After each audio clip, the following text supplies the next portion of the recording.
মহান আল্লাহ পাক রব্বুল ইজ্জাত যদি আমাদেরকে তৌফিক দান করেন, শবে বরাত লাইলাতুল বরাত সম্পর্কে আমরা কিছু আলোকপাত করব।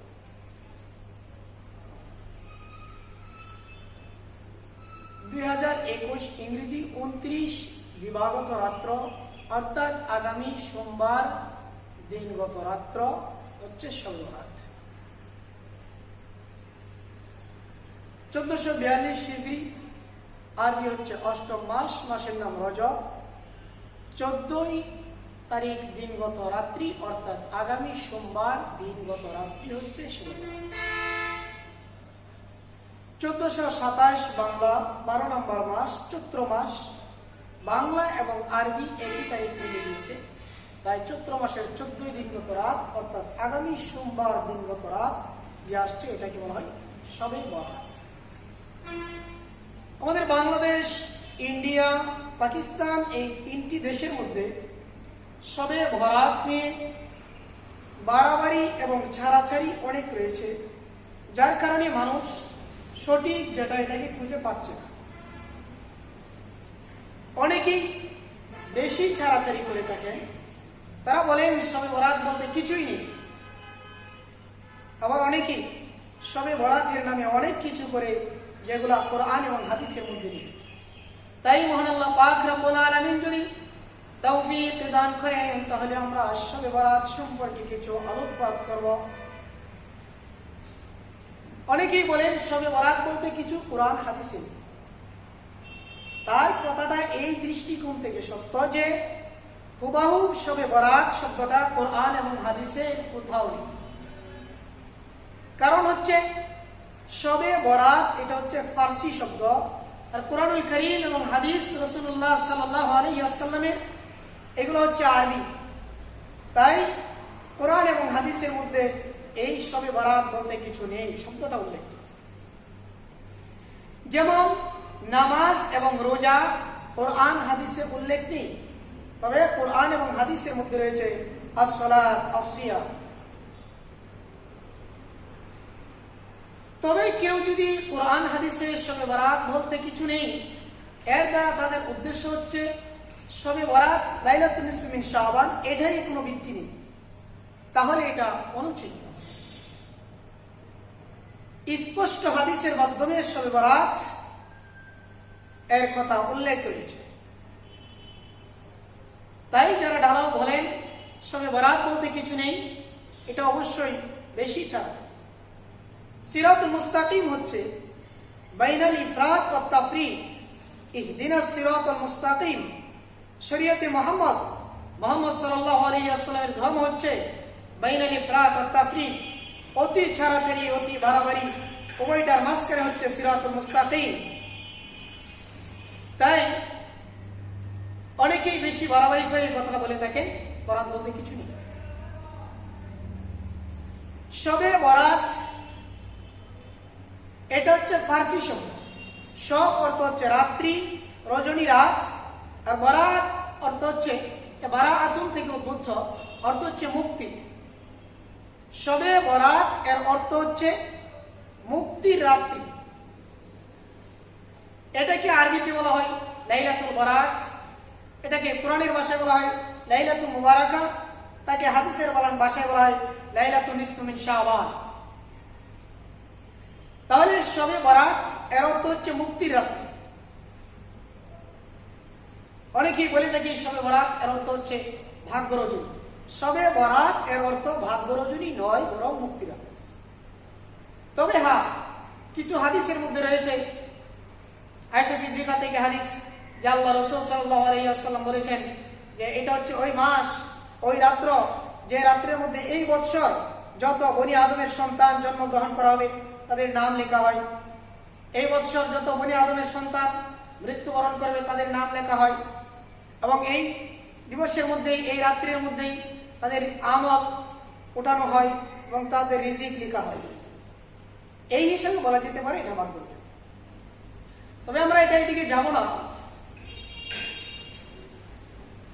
ভাগ্য রজনী, অনেকেই বলবো যে ভালো তো আমি খেয়েছি শবে বরাতের রাত্রে, কিন্তু আমার তো অতীত বছর এই বছর আমার ভালো যায়নি। ভাগ্য রজনী এই হাদিসটা হচ্ছে দুর্বল, জয়ীফ। আর ভাগ্য রজনী এটা হচ্ছে আকীদাগত একটা বিষয়। আর আকীদাগত বিষয় প্রমাণিত হওয়ার জন্য বিশুদ্ধ হাদিসের প্রয়োজন। এই জন্য এই হাদিসের দৃষ্টিকোণ থেকে অনেকেই বলে থাকে এটা ভাগ্য রজনী। আমরা রাসূলের হাদিসে যাই।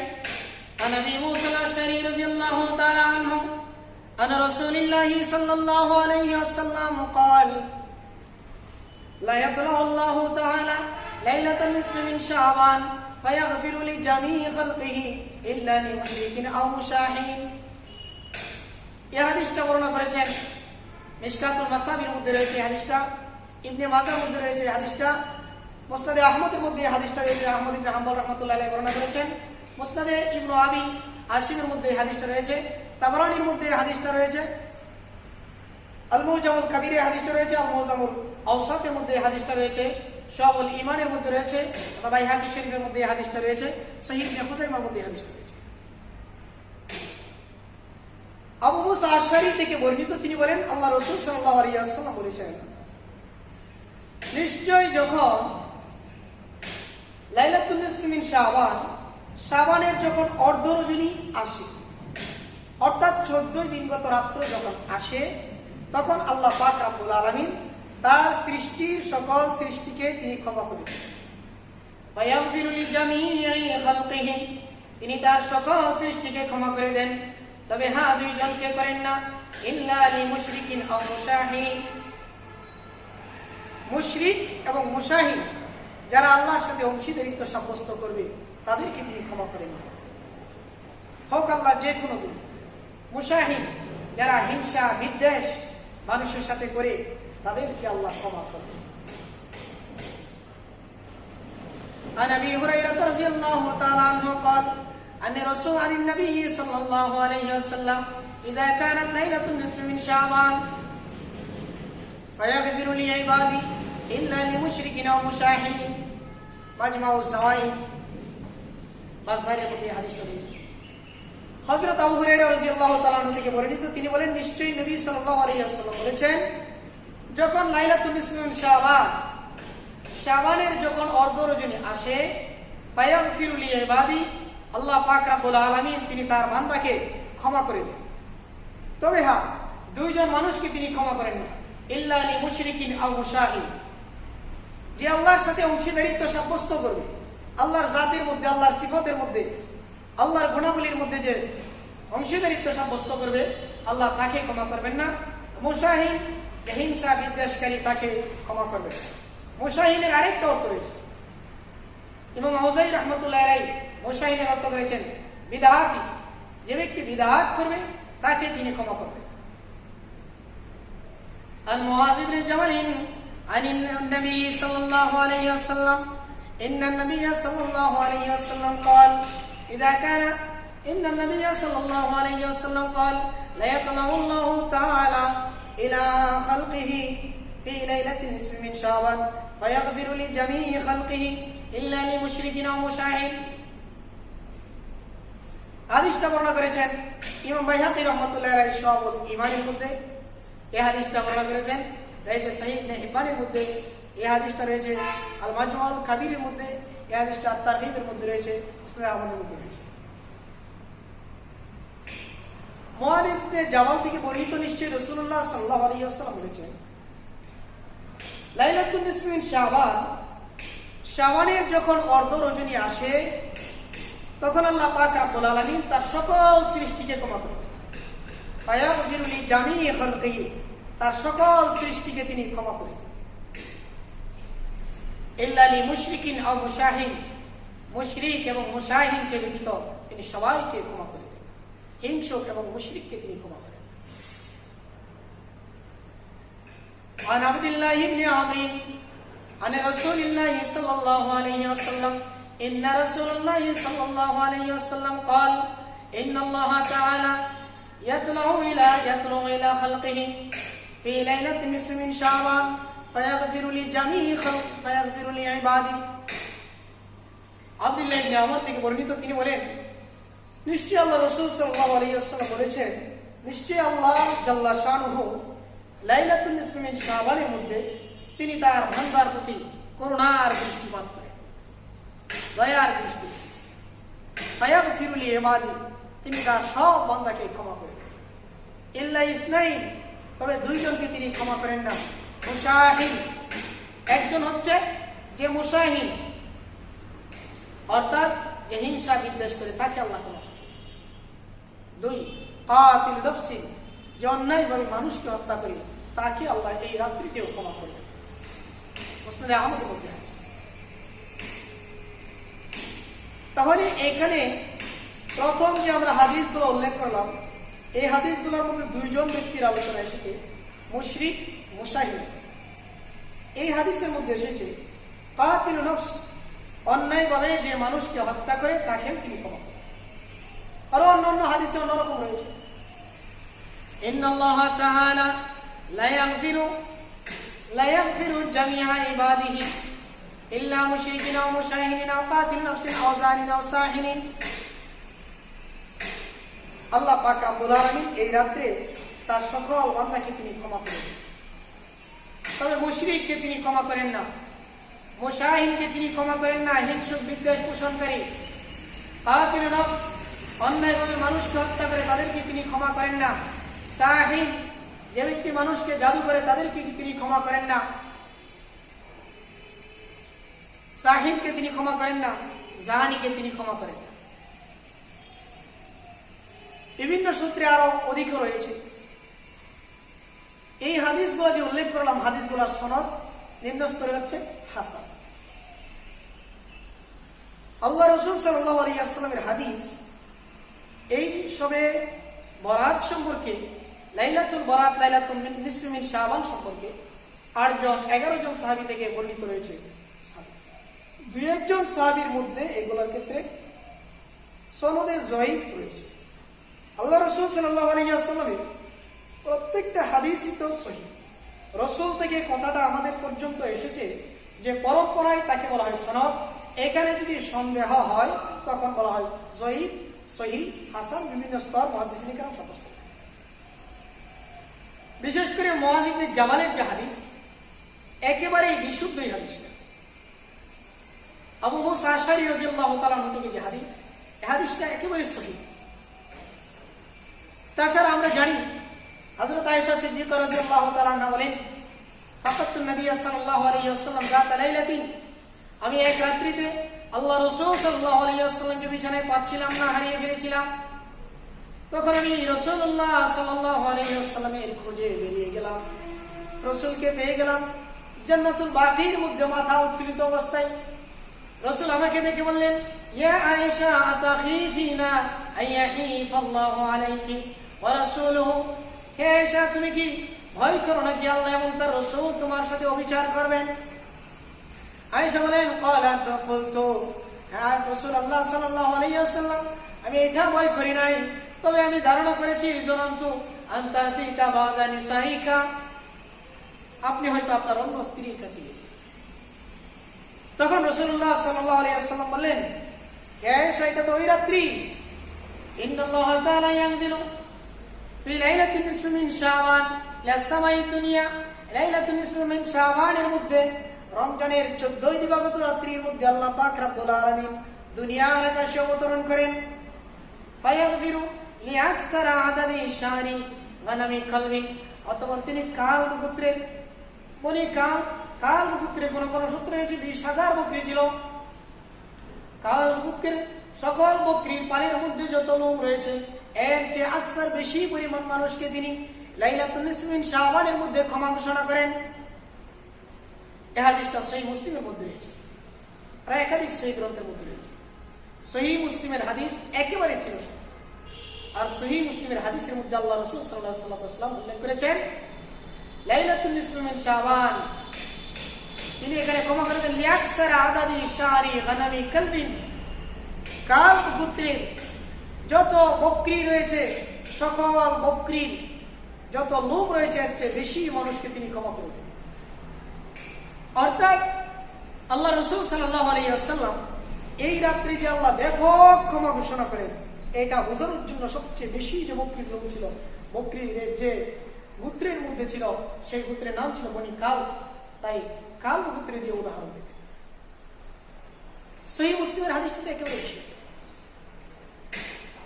তাহলে যারা অনেকেই বলে থাকি শবে বরাত বলতে কিছু নেই, লাইলাতুল বরাত বলতে কিছু নেই, এই কথাটা অবশ্যই এই সমস্ত হাদিসের মধ্যে লাইলাতুল বরাতের কথা রয়েছে।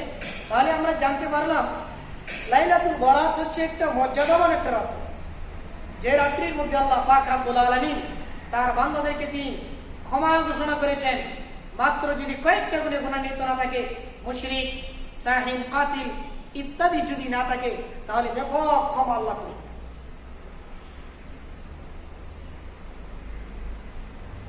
হানাফি, শাফি, মালিকি, হাম্বলি চার ইমামের মতে এই রাত্রের মধ্যে ইবাদত করা মুস্তাহাব।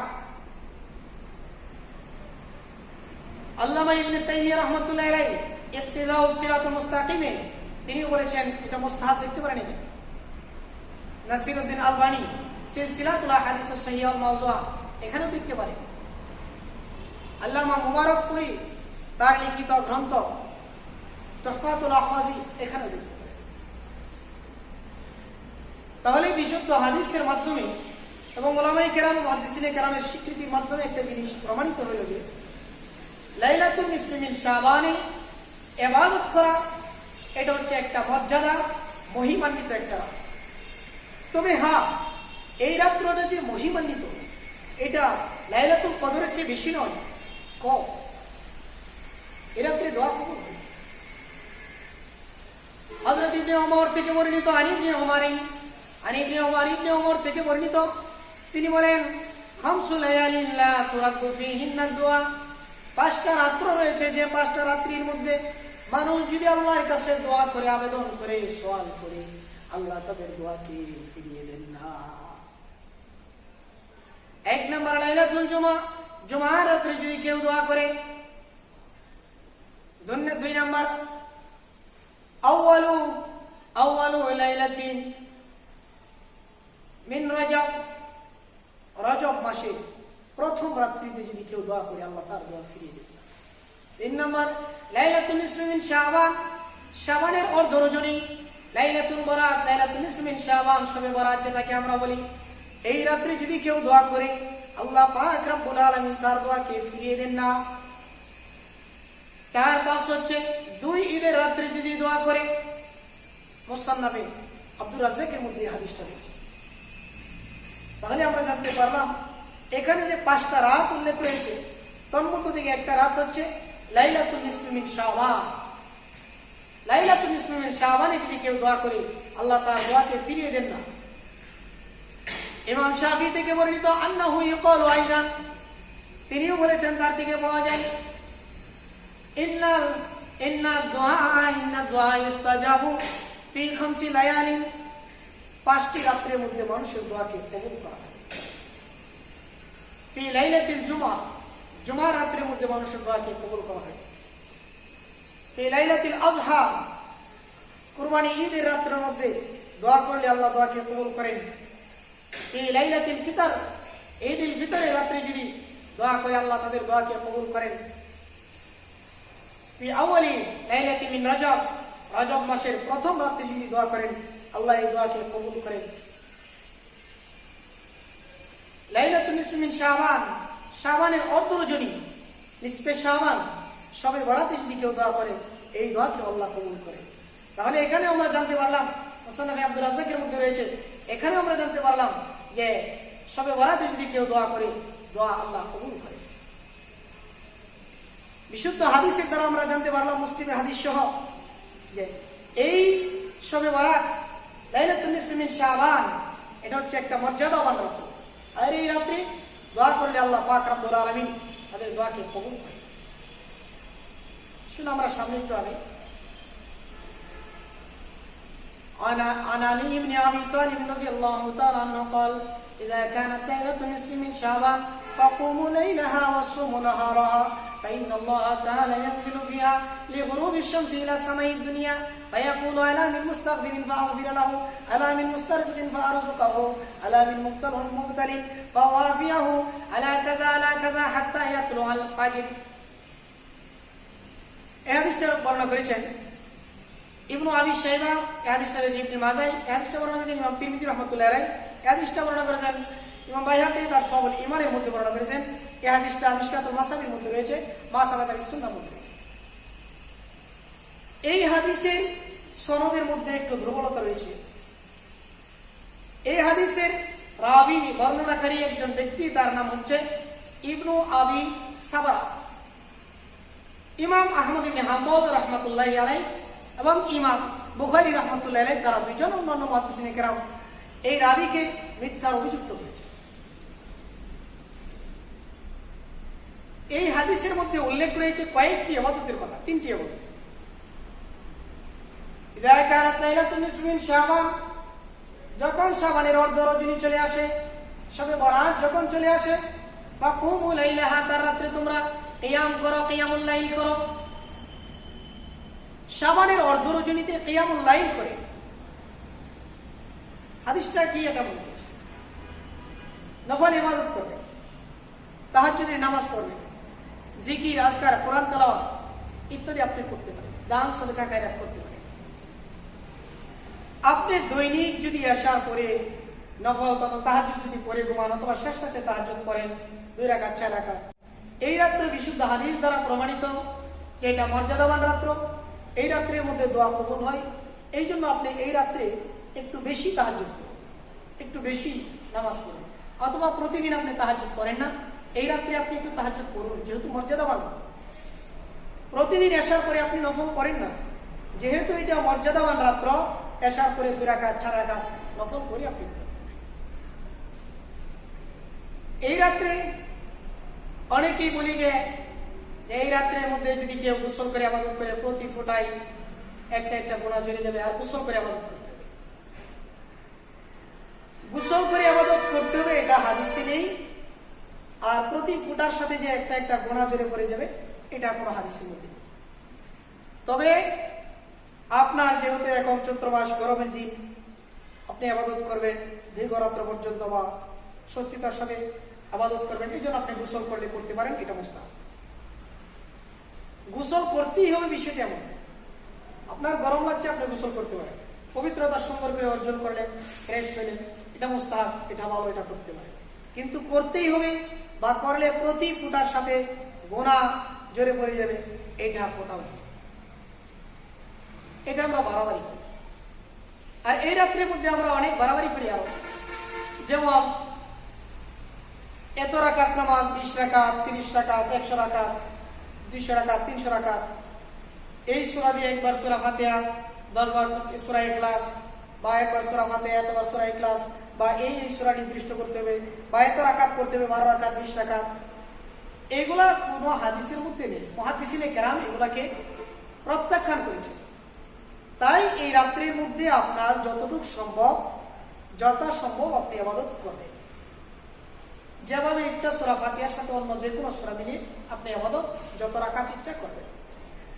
এখানে কোনো ধরা বান্ধা বা আবশ্যক এত রাকাতই এইভাবে করতে হবে এমন না। আর এই রাত্রির মধ্যে আল্লাহ রাসূল সাল্লাল্লাহু আলাইহি ওয়াসাল্লামের একাধিক হাদিসের মধ্যে রয়েছে যে নফল নামাজ গৃহে পড়া উত্তম, শুধু মাকতুবা ফরজ সালাতগুলা মসজিদে পড়া যায়।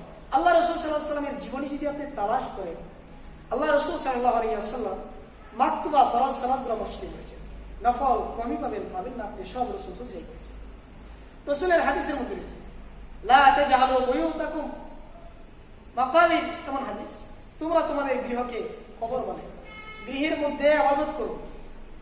তাই নফল ইবাদত গৃহে করবে। অনেকেই বলে হুজুর গৃহের মধ্যে ইবাদত করার পরিবেশ নেই, আফসোস লাগে। আপনি দোকানে, আপনি গার্মেন্টসে, আপনি মেইন ফ্যাক্টরিতে থাকেন, আপনি বাসা ভাড়া নিলেন, গৃহে একটা জায়নামাজ পালিয়ে যে ইবাদত করবেন, এতটুকু জায়গা পরিবেশ আপনি করতে পারেন না? যাদের বাসায় ইবাদত করার পরিবেশ নেই, তারা এই ইবাদত করার পরিবেশ তৈরি করে দিবেন বাসায় প্রত্যেকে। রাসূলের হাদিস যে তোমরা গৃহে ইবাদত করো। আর নফল ইবাদত রাসূল করতেন একা একা, নফল ইবাদত জামাতে নয়, একা। আপনারা একা একা ওইখানে করবেন, বাসায় করবেন। আমাদের মসজিদগুলো উন্মুক্ত থাকে, যদি কেউ আসে, আমি একা নামাজ পড়তেছি, দেখা গেল মাঝে সাহেব আমার পড়তেছে, হাজি সাহেব চলে আসলো, আরেকজন চলে আসলো, আরেকজন চলে আসলো, এসে দেখা গেল আমরা 4-5 জন হয়ে গেলাম নামাজ পড়তেছি। এটা কোনো কথা না। কিন্তু আমরা এই দাওয়াত দিয়ে 10 জন 12 জন চল একসাথে মসজিদে যাই, একসাথে নামাজ পড়ি, এইভাবে অবশ্যই উচিত। আপনি একা চলে আসলেন ঘটনাচক্রে, আয়সা পড়লে পড়তে পারেন, দেখা যায় আমরা পড়তেছি, এক একজন হয়ে গেল অনেক লোক, এটা আপনি পড়তে পারেন। কিন্তু সবাইকে দাওয়াত দিয়ে যিনি আসবেন এটা নয়। আর এই রাত্রির মধ্যে যে আপনি ঘোরাফেরা করেন, এইদিকে ওইদিকে আলোকসজ্জা করেন, এগুলো তো কোথাও নেই। তাই যখন লাইলাতুন নিসফি মিন শাবান চলে আসে, ফাকুমু লাইলাহা, এই রাত্রে তোমরা ইবাদত করো, জিকির, আজকার, নামাজ, কোরআন তেলাওয়াত ইত্যাদি করতে পারে, যেহেতু এটা মর্যাদা। অসুমু নাহারা, এবং পরের দিন তোমরা রোজা রাখো। 2 নম্বর আমল, পরের দিন রোজা রাখবেন। আমরা যদি রাসূলুল্লাহ সাল্লাল্লাহু আলাইহি ওয়াসাল্লামের জীবনীগুলো তালাশ করি, আল্লাহ রাসূল সাল্লাল্লাহু আলাইহি ওয়াসাল্লাম রমজানের পরেই সবচেয়ে বেশি রোজা রেখেছেন তিনি রজব এবং শাবান মাসে। বিশেষ করে শাবানে তিনি বেশি রোজা রেখেছেন। কোন সময় পুরোনো শাবানই তিনি রোজা রেখেছেন, কোন সময় কম, কোন সময় বেশি।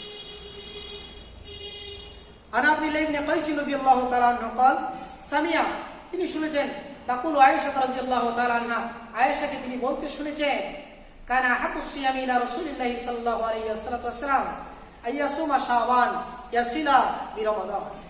আবু দাউদ।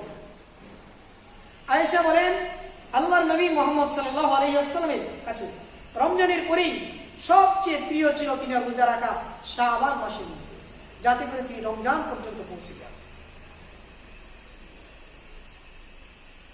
ওসামা ইবনে যায়েদ থেকে বর্ণিত, তিনি বলেন, ক্বালা কুলতু, তিনি বলেন, আমি জিজ্ঞেস করলাম, ইয়া রাসূলুল্লাহ সাল্লাল্লাহু আলাইহি ওয়াসাল্লাম, আলাম আরাকা আন তাসুমা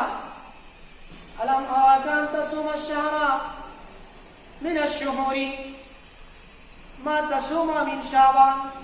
হে রাসূল, শাবানে আপনাকে যত রোজা রাখতে আমি আপনাকে দেখেছি, অন্য কোন মাসে এত রোজা রাখতে আমি আপনাকে দেখি না। আল্লাহ রাসূল সাল্লাল্লাহু আলাইহি ওয়াসাল্লাম বললেন, ওয়া যালিকা শাহরুন ইয়াগফুলুন নাস আনহু, এটা এমন একটা মাস যে মাস থেকে মানুষ গাফিল হয়ে গেছে। বাইনা রজব ওয়া রমাদান, রজব এবং রমজানের মাঝখানে যে মাস অর্থাৎ শাবান, মানুষ এটা থেকে গাফিল হয়েছে। ওয়া শাহরুন তুরফাউল আমালু ইলা রাব্বিল আলামিন, এটা এমন একটা মাস, রজব মাস, শাবান মাস, যে মাসের মধ্যে বান্দার আমল নামা আল্লাহ পাক রব্বুল আলামিনের কাছে উঠানো হয়।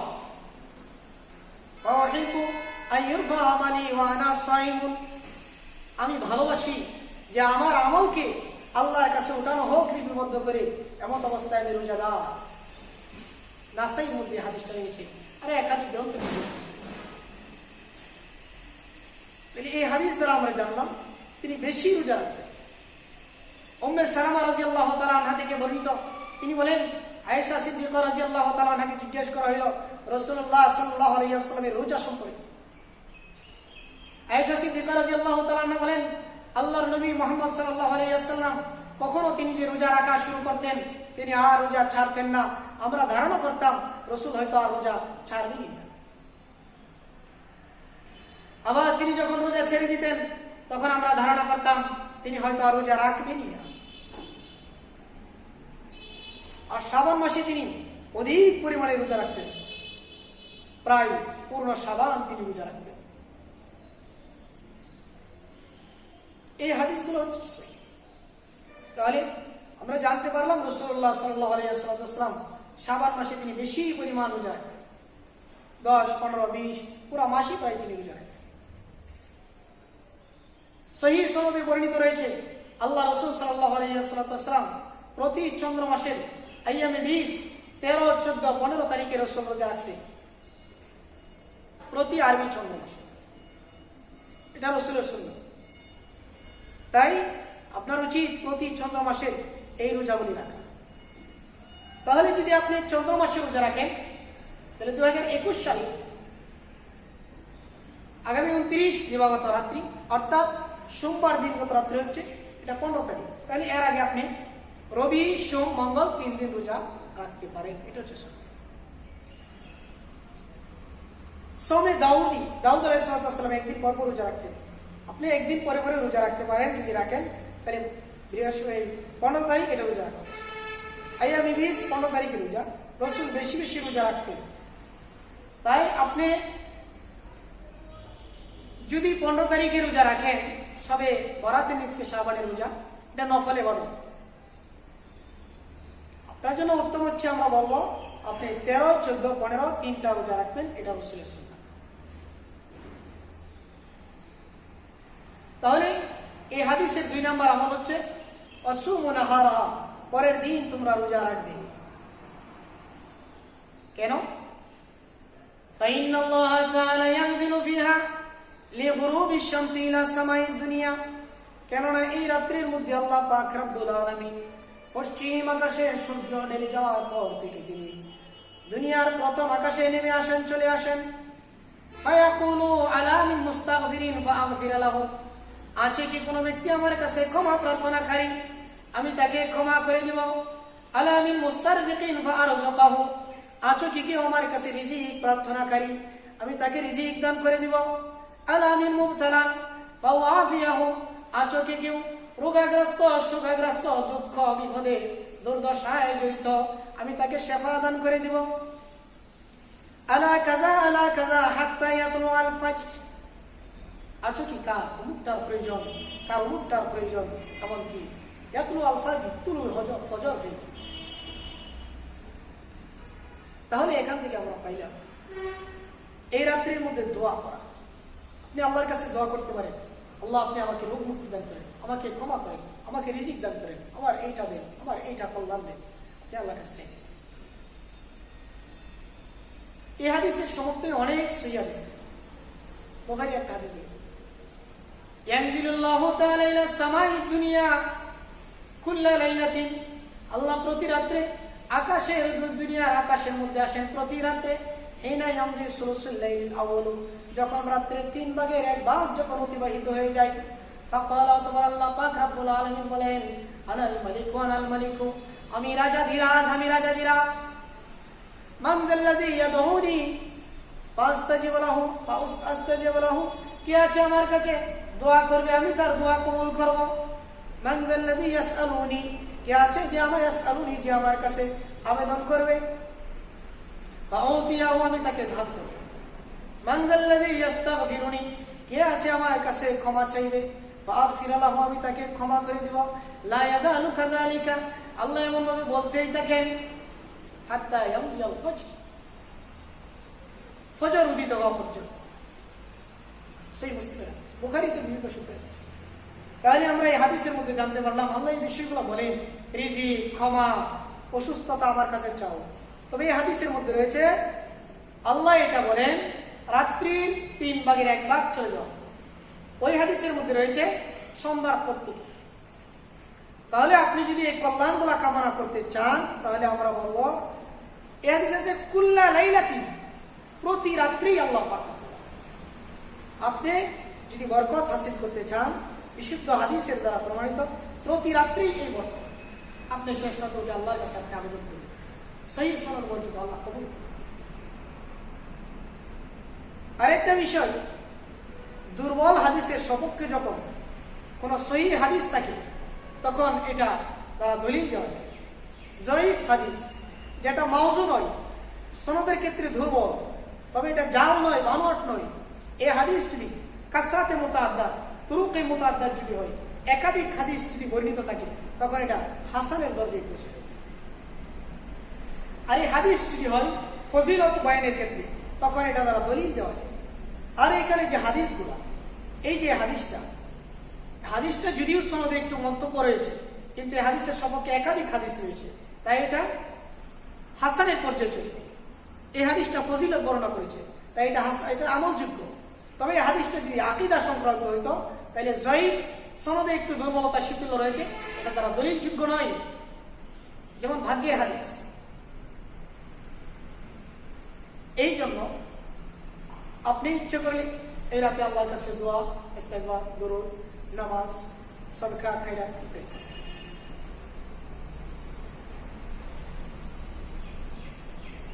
তাহলে আল্লাহর কাছে এগুলো চাও, আল্লাহর কাছে এগুলো চাইলে আল্লাহ তিনি তোমাকে দান করবেন। আরো একাধিক হাদিস রয়েছে। এই রাত্রের মধ্যে আমরা বাড়াবাড়ি বেশি করি। এই রাত্রে আমরা হালুয়া রুটি খাই। হালুয়া রুটি খেতে হবে এই রাত্রে, এটা কোনো হাদিস নেই, বানোয়ার জাল শরীফ হাদিস। আপনি যদি কোনো ব্যক্তি এমনি খায়, সবসময় খাই, আজকেও খাইল, দৈনিক খাই আজকে খাইল, দৈনিক ভাত খাই আজকেও খাইল, তাহলে সে নিতে পারে। কিন্তু এই রাত্রে বিশেষ করে এটা বানাতে হবে, এটা কোনো হাদিসে। এই রাত্রে মসজিদকে আলোকসজ্জা করা, ব্যাপকভাবে লাইট বাতি লাগিয়ে একবারে সাজানো করা, এটা কোনো হাদিসের মধ্যে নেই। আতশবাজি, ফটকা ফোটানো, এগুলো তো কোনো হাদিসের মধ্যে নেই। অনুষ্ঠান করা, খাবারের অনুষ্ঠান করা, আয়োজন করা, এগুলো করা, এগুলো তো কোনো হাদিসে নেই। ঢল ঢল বেঁধে মসজিদে এসে সালাত আদায় করা বা বিভিন্ন রাস্তাঘাটে ঘোরাফেরা করা, এগুলো তো কোনো হাদিসে নেই।